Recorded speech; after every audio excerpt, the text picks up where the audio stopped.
I just don't know where I can go. Fun's getting low. Winter is a coming fast and colder than the last.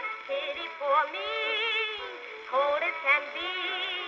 When breezes blow with ice and snow, no wonder then I sing time and again. Hello all, welcome back to Sparking on Ice. I know it's been a while since my last episode, but I've had some inquiries about bringing it back, so here I am. My plan is to take a few episodes and cover what happened during the summer. I'll try to recall as much as possible from that time frame.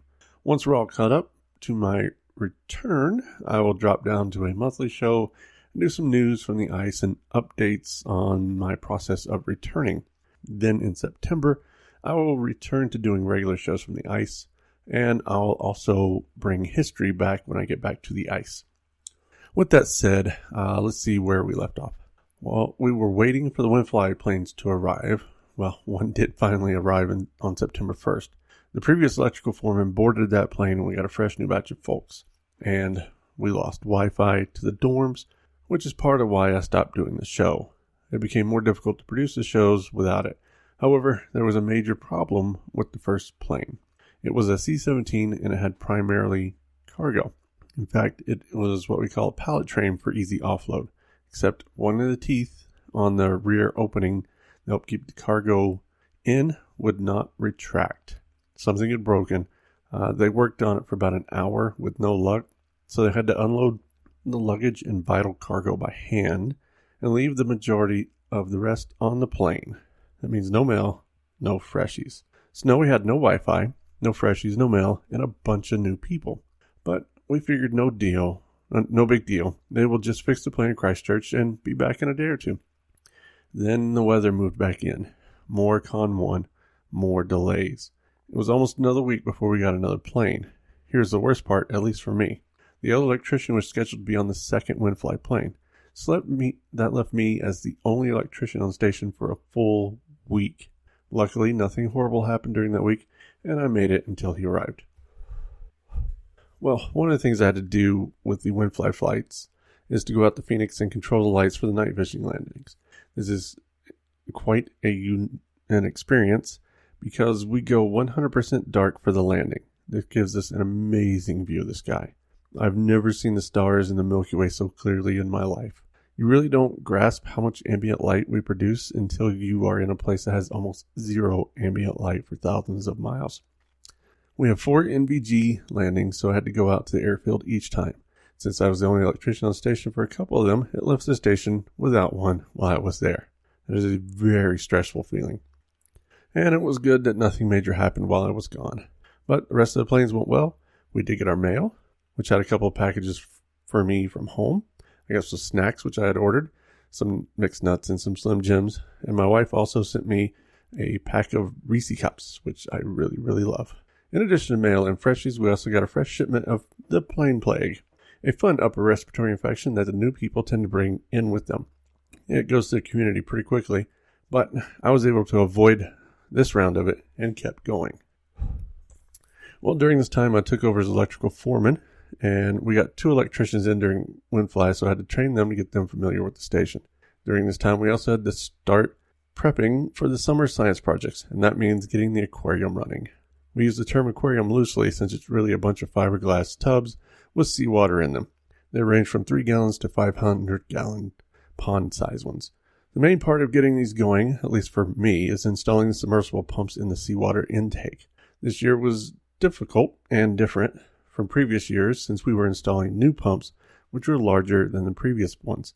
That meant we had to go change out all the wiring to handle the higher amperage. It took us a full day to remove and replace the control cabinet supply power, and another day to wire the new cables to the pumps. This is something that would have taken a few hours in the States. It's just one of those things that shows how long it takes to do anything there. Once we had the prep work done, it was time to lower the pumps into the 40-foot hole down to the water.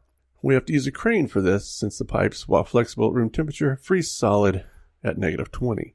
They had to be laid out on a trailer with a heat blanket and picked up straight by the crane, hoping they froze straight as they were lifted. Keep in mind this is Winfly, so the weather is rarely helpful. On this On the day we were placing them, the winds were about 10 to 15 knots, so it was within the safe range, but still tough to work with. Once the pumps were up, they were lowered into the hole, which was in a small building and about 2 foot wide. The crane crew was amazing and hit the hole on the second try. After the pumps were in, the plumbers hooked them up, and I finished wiring, and we turned on the pumps. And what do you know it, being in Antarctica, there was a problem. We were not getting the flow through the pipes. It took us some time to figure out what the problem was. Number one was the safety shutoff. If the meters didn't see at least 50 gallons per minute within 15 seconds, then the system was shut off. It's actually a good idea to keep us from burning out the pumps. But it also makes it very hard to troubleshoot why we're not getting flow. Once we figured out how to bypass that, we realized that these were three-phase motors, and that we had crossed one of the phases on it, causing it to run in reverse. So we took time, rephased everything, relanded it, and got them running the right direction, which was great. We had flow through the drain pipes all the way up to the station, which is like 750 feet or something similar to that. And then we decided to start actually setting the valves and tweaking everything, getting it running right. And wouldn't you know it, it stopped again. After some brain pounding and lots of trying to figure out what the hell was going on, we figured out what happened.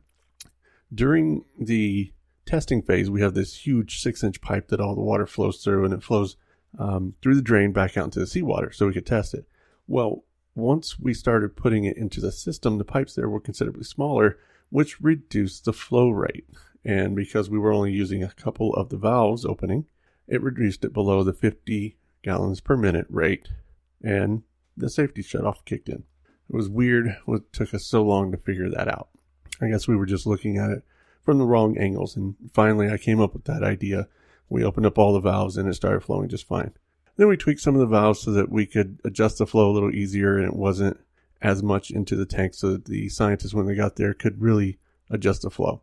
And luckily we got them done a couple days before the scientists got there. So that was the joy of setting stuff up in Antarctica for summer. And well, once that was done, we started prepping for the rest of summer, which meant we had to de-winterize buildings, especially the dorms that we had winterized back in March and April. So that was number one, was to get people places they could live, which meant we had to check all the panels for ice and snow, and then energize them, and then walk through the super cold buildings because the heat wasn't on yet, and check all the electrical systems, make sure there wasn't any damage before we let people in there. And we had to test all the heat trace, which meant we needed to crawl under and check all the junction boxes and make sure the heat trace was warm. All in all, not that difficult, just kind of frustrating because it's cold and snowy under those buildings. But the best part of all this was the return of the sun. Each day was getting a little brighter. The sun was peeking around the mountains more and more each day. During late August, early September, I took the truck up to the Ob Hill Loop trailhead and watched the sun rise over Arrival Heights. And after months of no sun, it was amazing just to feel the sun on my face. You just don't realize how much you miss it until it's gone. Well, that's all I've got for you this episode. Next time I will cover late September into October, which is the start of the austral summer in Antarctica. If you have any questions, you can contact me on Facebook or Twitter at Sparky on Ice, or email me at podcast@sparkyoниce, and I'll talk to you guys later.